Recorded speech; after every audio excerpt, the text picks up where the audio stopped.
신약성경 171페이지, 172페이지 요한복음 14장 1절에서 6절까지 저와 여러분이 한 절씩 교독하도록 하겠습니다. 너희는 마음에 근심하지 말라. 하나님을 믿으니 또 나를 믿으라. 내 아버지 집에 거할 곳이 많도다. 그렇지 않으면 너희에게 일렀으리라. 내가 너희를 위하여 거처를 예비하러 가노니 가서 너희를 위하여 거처를 예비하면 내가 다시 와서 너희를 내게로 용접하여 나 있는 곳에 너희도 있게 하리라. 내가 어디로 가는지 그 길을 너희가 아느니라. 도마가 이르되 주여 주께서 어디로 가시는지 우리가 알지 못하거늘 그 길을 어찌 알겠사옵나이까. 예수께서 이르시되 내가 곧 길이요 진리요 생명이니 나로 말미암지 않고는 아버지께로 올 자가 없느니라. 아멘. 우리 함께 읽으신 말씀을 가지고 오직 예수 그리스도란 제목으로 말씀을 전하도록 하겠습니다. 우리가 살고 있는 이 시대의 종교적인 특징을 말한다면은 우리는 지금 무신론과 다원주의 시대에 살고 있습니다. 무신론은 무엇입니까? 신이 없다. 신이 없다라고 주장하는 것이 무신론이죠. 자, 그런데 신이 없다면, 하나님이 없다면 어떻습니까? 우리의 인생은 의미가 없죠. 인생이 허무해지죠. 창조주 하나님이 계시지 않는다면 우리 인간은 단지 우주의 먼지일 뿐이죠. 결국은 우리 인생이 허무하게 되고 허무주의에 빠지게 됩니다. 하나님을 떠난 사상은 결국은 허무주의로 빠진다라고 하는 것이죠. 또한 하나님이 없다면 우리는 과연 무엇을 위해 살아야 될 것인가? 사람들이 질문할 때 하나님이 계시지 않는다면 우리의 인생의 목적도 사라지게 되는 것이죠. 결국 그냥 사는 거죠. 하나님이 우리에게 주신 인생의 목적이 없기 때문에 각자 그냥 태어난 대로 각자 사는 거죠. 자신의 쾌락만을 위해 살다가 죽습니다. 자신의 쾌락이 인생의 유일한 목적이 되는 것이죠. 이것은 쾌락주의입니다. 자, 하나님이 안 계신다면 하나님이 만드신 법도 존재하지 않게 되는 것이죠. 신이 없다면 세상에는 법이 없는 것이죠. 그렇다면 모든 법은 다 인간들이 자기의 편리를 위해서 만든 법들이고 결국은 사람들이 가지고 있는 법이라고 하는 것은 모두 다 상대적인 그런 것뿐이죠. 결국은 상대주의로 빠지게 됩니다. 그렇다면 사람들이 편리하도록 만든 법, 만약 자기가 불편하면 언제든지 그것을 바꿀 수 있고 그것을 어길 수 있는 것이죠. 결국은 무법주의로 빠지게 됩니다. 이것이 이기주의와 합해지게 되면 결국 자기 마음대로, 자기 생각대로, 자기 편리를 위해서, 자기 이익을 위해서 마음대로 죄를 짓는 범죄가 세상에 만연하게 되는 것이죠. 하나님이 안 계신다면 역경과 시련 가운데서 나를 도와줄 존재를 찾을 수가 없습니다. 정말 힘들고 어려울 때, 나를 도와줄 사람이 아무도 없을 때, 내가 기도할 수 있는 대상이 없다면, 나를 도와줄 하나님이 계시지 않는다면 인생이 얼마나 외롭습니까? 인생의 고난 중에 도움을 구할 때가 전혀 없게 되고 우리는 결국 낙심하고 절망할 수밖에 없는 것이죠. 과연 무신론이 인간을 얼마나 행복하게 만들어줍니까? 결코 그럴 수 없습니다. 하나님을 떠난 인생 결코 행복하게 살 수 없는 것이죠. 하나님은 우리 인간들에게 영원을 사모하는 마음을 주셨습니다. 전도서에 보게 되면은 사람들에게는 영원을 사모하는 마음을 주셨느니라.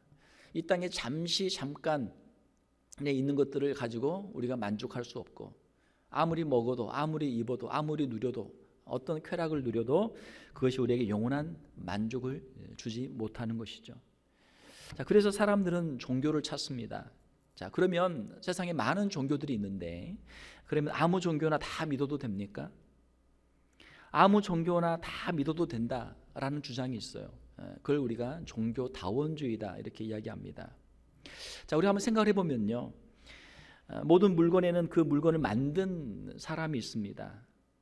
자녀들이 있으면 그 자녀의 부모가 있는 것이죠. 아버지가 한 분 계시고 어머니가 한 분 계십니다. 자, 우리가 아무나 붙잡고 내 아버지, 내 어머니 이렇게 말할 수는 없는 것이죠. 온 우주를 보게 되면은 온 우주를 만드신 창조주를 우리가 생각하게 됩니다. 온 우주를 만드신 그분이 참 신이고 나머지는 다 가짜 신인 것이죠. 진짜와 가짜가 있다면 우리는 반드시 진짜를 찾아야 합니다. 가짜를 붙잡고 산다면 이건 얼마나 어리석은 일입니까? 성경에는 다른 종교에는 없는 하나님의 창조 그리고 인간의 타락과 예수 그리스도를 통한 구원의 역사가 성경에 기록이 되어 있습니다. 성경에 보게 되면은 우리 인류는 하나님 앞에 범죄함으로 타락하고 온 인류 가운데 이 죄가 만연하게 되어 있죠. 아담은 하나님께서 만드신 아름다운 에덴 동산에서 결국 하나님께서 먹지 말라, 하나님께서 먹지 말라고 명한 나무의 열매를 먹고 범죄하고 타락하게 되었죠.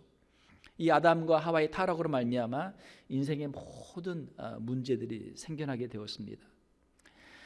아담의 후손인 우리 인류는 아담의 타락의 영향으로 죄성을 갖고 태어나고 또 죄악된 세상 속에서 우리가 살기 때문에 죄의 영향을 계속 받게 돼요. 우리의 안에도 죄성이 있고 이 사회에도 수많은 죄의 영향력들이 있기 때문에 결국 죄를 짓고 그렇게 살게 되는 것이죠. 이것이 인류의 역사입니다. 아담과 하와의 타락 이후 창세기 3장 이후에 지금까지 인류 역사의 모든 모습들이죠. 주님이 오실 때까지 이러한 인류의 죄악의 역사는 계속 될 것이죠. 죄에 빠진 인류는 자기 자신을 스스로 구원할 수가 없습니다. 자기 죄의 문제를 스스로 해결할 수 있는 사람이 아무도 없어요. 우리가 성인이라고 말하는 그 어떠한 성인도 하나님 앞에서 완전한 사람들은 아무도 없었습니다. 로마서에 보게 되면 기록된 바 의인은 없나니 하나도 없으며 깨닫는 자도 없고 하나님을 찾는 자도 없고 다 치우쳐 함께 무익하게 되고 선을 행하는 자가 없나니 하나도 없도다. 하나님의 기준에 합당한, 하나님이 보시기에 이 사람은 의인이다라고 인정받을 만한 그런 사람이 아무도 없었다라고 하는 것이죠. 물론 성경에 보게 되면 상대적으로 의인이라고 하는 칭함을 받는 사람들이 있습니다. 그러나 그것은 상대적인 의죠. 하나님 앞에서 절대적인 기준의 의를 이룰 수 있는 그런 사람은 아무도 없었던 것이죠. 사람들은 자기도 스스로 구원하지 못하기 때문에 당연히 다른 사람들을 구원할 수가 없습니다. 그러므로 죄에 빠져 있는 인류는 결국 절망할 수밖에 없는 것이죠. 하나님께서는 죄에 빠진 인류를 위해서 구원자 예수 그리스도를 보내주셨습니다. 이것이 우리 성경에서 말씀하고 있는 복음이죠. 우리에게 유일한 구원자 예수 그리스도가 계십니다. 그러면 예수 그리스도는 왜 유일한 구원자가 되십니까? 예수 그리스도는 신성과 인성을 가지고 계시죠. 예수 그리스도는 창조주 하나님이셨습니다. 요한복음에 보게 되면은 태초에 말씀이 계시니라. 이 말씀은 예수 그리스도죠. 이 말씀이 하나님과 함께 계셨으니 이 말씀은 곧 하나님이시니라. 그가 태초에 하나님과 함께 계셨고 만물이 그로 말미암아 지은 바 되었으니 지은 것이 하나도 그가 없이는 된 것이 없느니라. 말씀이신 예수 그리스도는 태초에 하나님과 함께 계셨고 곧 하나님이시다. 삼위일체, 성부, 성자, 성령 삼위일체 중에 한 분이셨던 것이죠. 예수 그리스도는 성부 하나님과 함께 태초에 만물을 만드신 창조주이십니다. 완전한 신성을 가지고 계시죠. 예수 그리스도는 성부 하나님과의 영원한 관계 속에서 성자 하나님의 아들이십니다. 복음서에 보게 되면 사도 베드로는 주님께 다음과 같은 신앙 고백을 했습니다. 마태복음에 보게 되면 시몬 베드로가 대답하여 이르되 주는 그리스도시요 살아계신 하나님의 아들이시니이다. 그리스도는 메시아죠. 우리를 구원하기 위해서 오신 메시아, 살아계신 하나님의 아들, 하나님의 그 영원한 신성을 갖고 있고 우리에게 오신 하나님의 아들이십니다. 주님은 베드로의 신앙 고백을 듣고 그에게 복이 있다라고 칭찬해 주십니다. 예수께서 대답하여 이르시되 바요나 시모나 요한의 아들 시모나 내가 복이 있도다. 이를 내게 알게 한 이는 혈육이 아니요 하늘에 계신 내 아버지시니라. 예수 그리스도가 하나님의 아들이신 이 신앙 고백, 얼마나 위대한 신앙 고백입니까? 다른 사람들은 선지자 중에 하나입니다. 뭐 스승 중에 하나입니다. 뭐 그렇게 인간적으로 예수 그리스도에 대해서 이해할 때 그리스도시고 하나님의 아들이십니다. 위대한 신앙 고백을 한 것이죠. 자, 이것은 사람에게 배운 것이 아니고 하나님께서 알게 하여 주신 것이다. 그러므로 내게 복이 있도다. 예수님께서 베드로를 칭찬해 주시고 축복해 주셨습니다. 사랑하는 성도 여러분, 우리가 사도 베드로와 같이 예수님의 신성에 대한 바른 신앙 고백, 주는 그리스도시요 살아계신 하나님의 아들이십니다라고 하는 이 신앙 고백을 통해서 주님 앞에 복을 받는 우리 귀한 성도들이 다 되시기를 주님의 이름으로 축원합니다. 예수님께서는 신성을 가지고 계시고 또한 인성을 가지고 계시죠. 인성이라고 하는 것은 우리의 사람의 속성이죠. 창조주이심이 하나님의 아들이신 예수 그리스도께서 인간으로 참 사람으로 이 땅에 오셨습니다. 요한복음에 보게 되면 말씀이 육신이 되어 우리 가운데 거하시며 우리가 그의 영광을 보니 아버지의 독생자의 영광이요 은혜와 진리가 충만하더라. 하나님이 인간이 되셨습니다. 이것은 다른 종교에서는 말하지 않는 것이죠. 우리 기독교에만 있는 진리예요. 그러면 왜 신이 인간이 되셨는가? 왜 하나님이 사람이 되셨는가? 우리의 죄를 대속하기 위해서, 우리를 구원하기 위해서 이 땅에 오신 것이죠. 인류를 구원하시기 위해서 하나님이 친히 사람이 되신 것입니다. 예수님은 십자가에서 인류의 죄를 대신 담당하시고 죽으셨습니다. 이것이 우리 기독교의 복음입니다. 다른 종교에는 신이 인간을 사랑하고 인간을 위해서 대신 희생하는 그런 종교는 없단 말이에요. 이사야 선지자는 예수 그리스도의 십자가 사역에 대해서 이같이 예언적으로 기록했습니다. 우리는 다 양 같아서 그릇 행하여 각기 제 길로 갔거늘 여호와께서는 우리 모두의 죄악을 그에게 담당시키셨도다. 우리가 스스로 우리의 죄의 문제를 해결할 수 없기 때문에 하나님께서는 우리의 죄를 예수 그리스도께 담당하도록 하셨다라고 하는 것이죠. 베드로는 예수님께서 십자가에서 의인으로서 죄인을 대신하여 죽으셨다라고 기록하고 있습니다. 그리스도께서 단번에 죄를 위하여 죽으사 의인으로서 불의한 자를 대신하셨으니 이는 우리를 하나님 앞으로 인도하려 하심이라. 죄인이 죄인을 대신하여 죽을 수 없기 때문에 의인이 죄인을 대신하여 그 모든 죄값을 감당하신 것이죠. 그러므로 신성과 인성을 가지시고 우리의 죄를 대속하신 예수 그리스도만이 우리 인류의 유일한 구원자가 되시는 것이죠.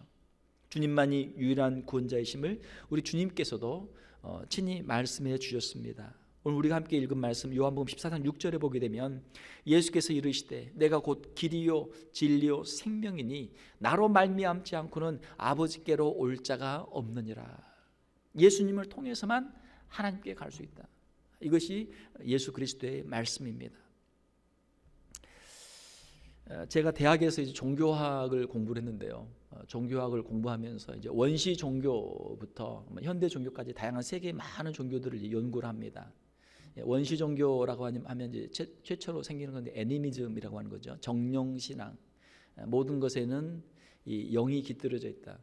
뭐든지 붙잡고 거기에다가 이제 영적인 그런 의미를 부여하는 것이죠.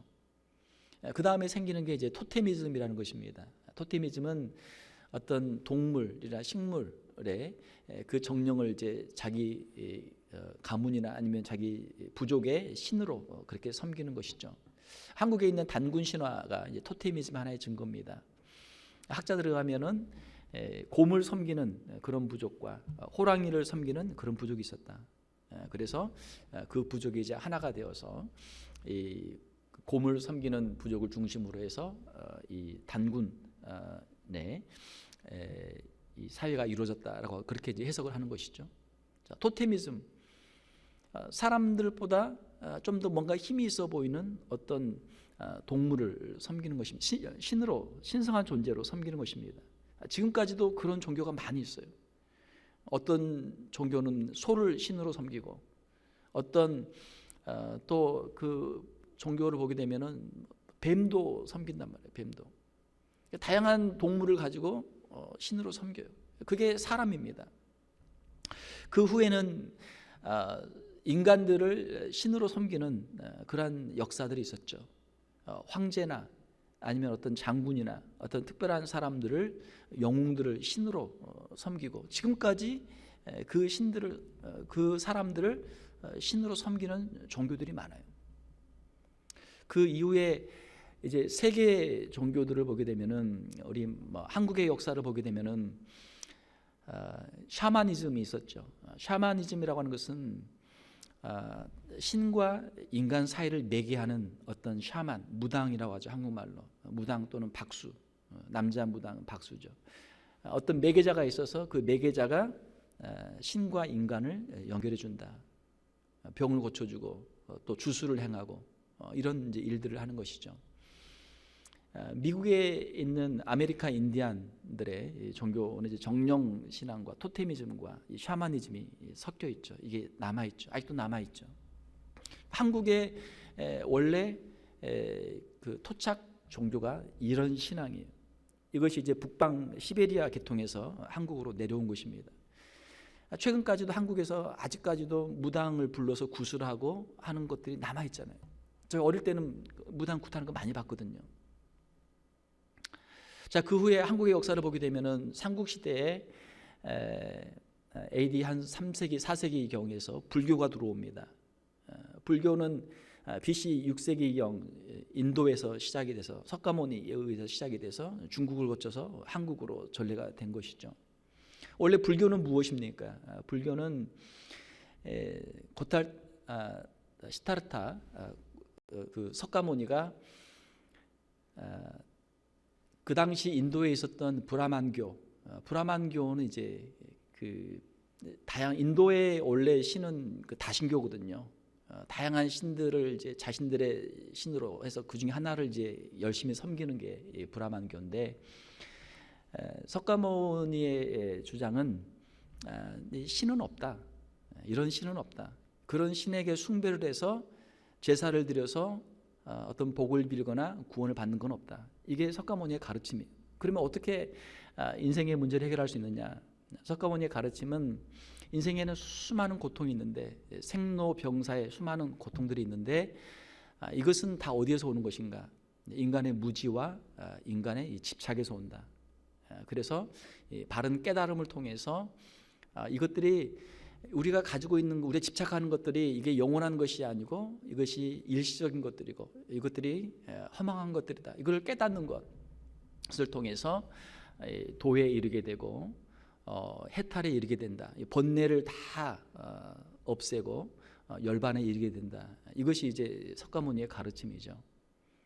그래서 석가모니의 가르침은 고집멸도라고 하는 사성제가 있죠.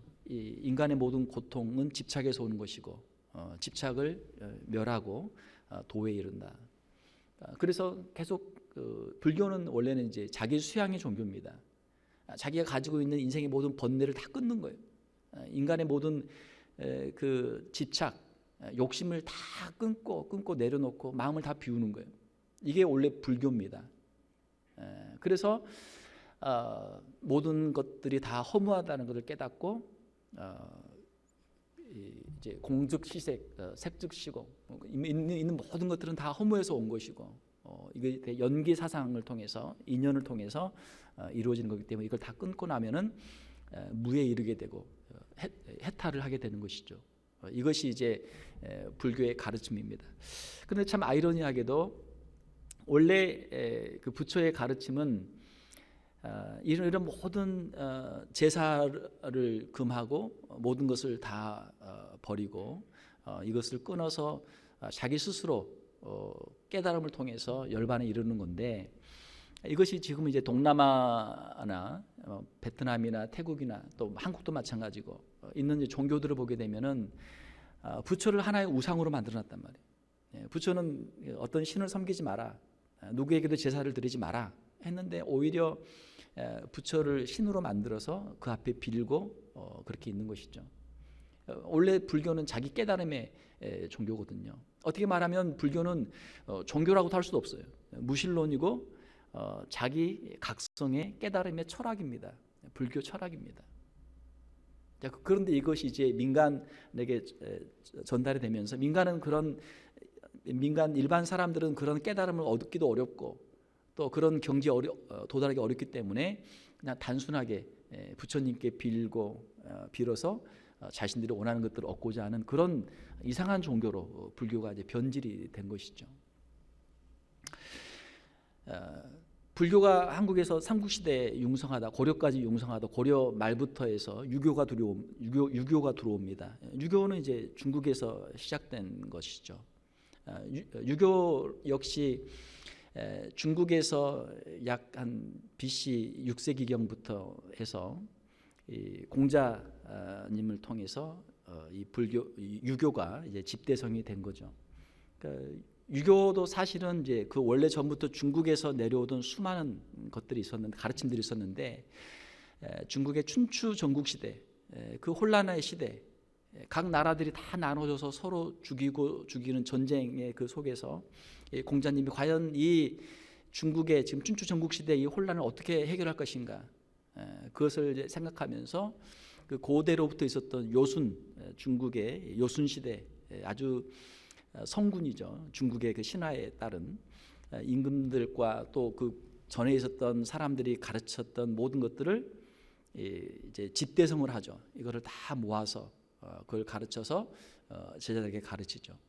공자님의 가르침은 무엇입니까? 그것은 인의의 지신, 사람의 도리를 통해서 서로의 질서를 세우고 사회 윤리를 만드는 것이죠. 유교도 사실은 물론 종교성이 있죠. 거기에도 티엔이라고 하는 천이 있고 티엔이 있고, 그 다음에 효 사상이 이제 이어져서 돌아가신 부모님들을 잘 섬겨야 된다, 제사를 잘 드려야 된다라고 하는 이제 그런 종교적인 사상이 있긴 하죠. 그렇지만 유교의 핵심은 사회 윤리입니다. 어떻게 하면은 정치를 바르게 할 것인가, 인간관계를 바르게 할 것인가, 가정에서나 사회에서나 정치를 바르게 할 것인가. 결국 이제 충효 사상으로 이것이 이제 요약이 되죠. 한국의 이 유교가 전래돼서 고려 말부터 해서 조선시대 전체가 이 유교 문화죠. 유교 이후에 이제 한국의 이 카톨릭과 개신교가 전례가 됩니다. 처음에 카톨릭이 들어왔을 때 유교의 제사 문제로 엄청난 핍박을 받게 되고 많은 사람들이 순교를 하게 되죠. 자, 한국의 우리의 조상들이 가지고 있었던 종교들을 보게 되면 이 다양한 종교들이 있어요. 다양한.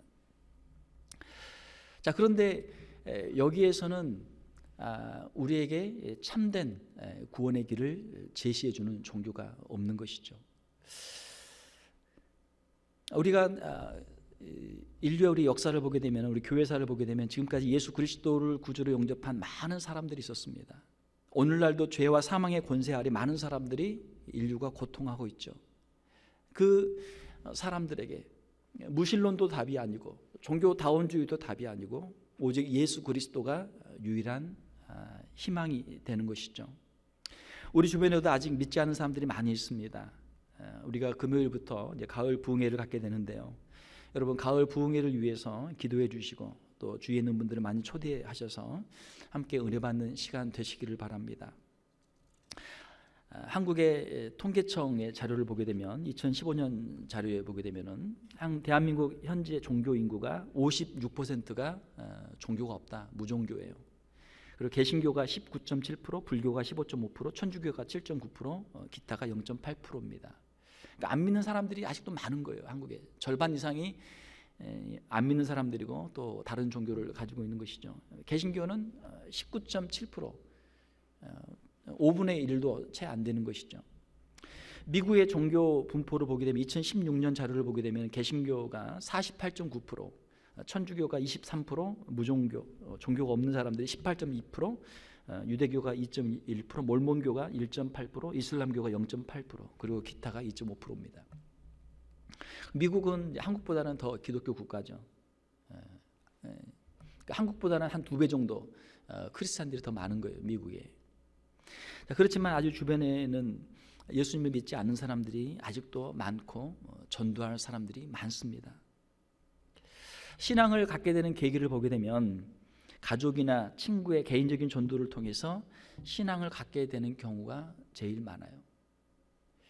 우리가 뭐 노방전도 한다고 하지만 노방전도가 얼마나 효과가 있겠습니까? 그건 별로 효과가 없단 말이에요. 개인적으로 우리가 아는 사람에게 카톡도 하고 개인적으로 만나서 이야기도 하고 또 전화도 하고 이렇게 하면서 우리가 전도할 때 그분들이 교회에 올 수 있게 되는 것이죠. 오늘 이 자리에 있는 저와 여러분들도 가만히 생각해 보면 누군가 우리에게 복음을 전했고 누군가 우리의 손을 잡고 교회로 인도를 해주셨어요. 우리의 부모님이든 우리의 형제들이든 친구들이든 이웃들이든 그렇죠? 혼자 교회에 오기는 어렵습니다. 누군가 옆에서 도와주어야만 교회에 올 수 있는 것이죠. 전도할 때는 먼저 기도로 준비해야 합니다. 우리 전도 대상자를 위해서 간절히 기도해야 돼요. 또 하나님께서 우리에게 전도의 문을 열어주시도록 우리가 기도해야 하는 것이죠. 그의 마음의 문을 열어주시도록 기도해야 하는 것이죠. 자신의 신앙 경험을 간증하는 것이 매우 효과적입니다. 내가 어떻게 예수님을 믿게 되었는가, 내가 어떻게 신앙생활을 하게 되었는가, 내가 어떻게 교회 생활을 하고 있는가, 이런 것들을 간증할 때 많은 그 전도의 효과를 얻을 수 있습니다. 우리 사도행전을 보게 되면 사도 바울도 그들의 그 같은 동족인 유대인들에게 여러 번 자신의 간증하는 내용들을 우리가 보게 됩니다. 또한 교회에 새로 오시는 분들에게 우리가 좋은 인상을 심어주는 것도 매우 중요합니다. 전도할 때도 당연히 좋은 인상을 심어줘야 되죠. 우리 교회가 밝고 활기차고 또 새로 오시는 분들을 따뜻하게 환영하면 새로 오시는 분들이 교회에 더 훨씬 더 잘 적응하고 정착할 수 있습니다. 지난 주일에도 저희 교회 새 가족 환영회가 있었는데 많은 분들이 수고를 하셔서 환영회를 아주 잘 마쳤습니다. 우리 주변에도 아직 교회를 찾고 계신 분들이 많이 계세요.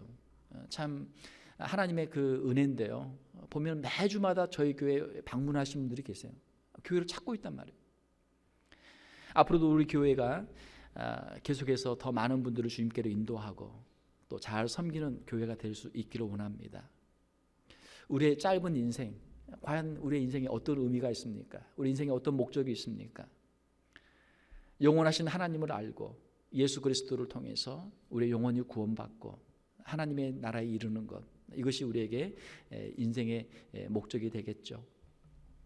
유일하신 구원자신 예수 그리스도를 구주로 영접하고 인생의 죄의 문제를 해결함 받고 십자가의 은혜를 체험하고 주님이 주시는 참된 평안과 기쁨을 누리며 예수 그리스도의 복음의 증인으로 쓰임 받는 우리 귀한 성도들이 다 되시기를 주님의 이름으로 축원합니다. 함께 기도하겠습니다. 하나님 아버지 감사합니다. 우리에게 귀한 생명 주시고 죄악 가운데 있는 우리를 구원하기 위해서 예수 그리스도를 보내주시고 누구든지 예수 그리스도를 구주로 영접하면 우리의 죄를 사하여 주시고 그 은혜로 영원한 생명을 주심을 인하여 감사를 드립니다. 십자가의 은혜를 깊이 체험하게 하시고 우리의 남은 평생토록 오직 이 은혜 안에만 살아가는 우리 귀한 성도들 다 되게 하여 주시옵소서. 우리에게 주신 이 귀한 복음을 감사하게 하시며 귀하게 여기게 하시고 우리 주변에 있는 우리 가족들과 이웃들에게도 복음을 전하며 그들의 영혼들을 구원한 일에 쓰임받는 우리 귀한 성도들이 다 되게 하여 주시옵소서. 주의 몸된 교회가 주의 성령으로 충만하게 하시며 예수 그리스도의 복음의 증인으로 쓰임받는 우리 귀한 교회가 되게 하여 주시옵소서. 거룩하신 우리 주 예수님의 이름으로 기도하옵나이다. 아멘.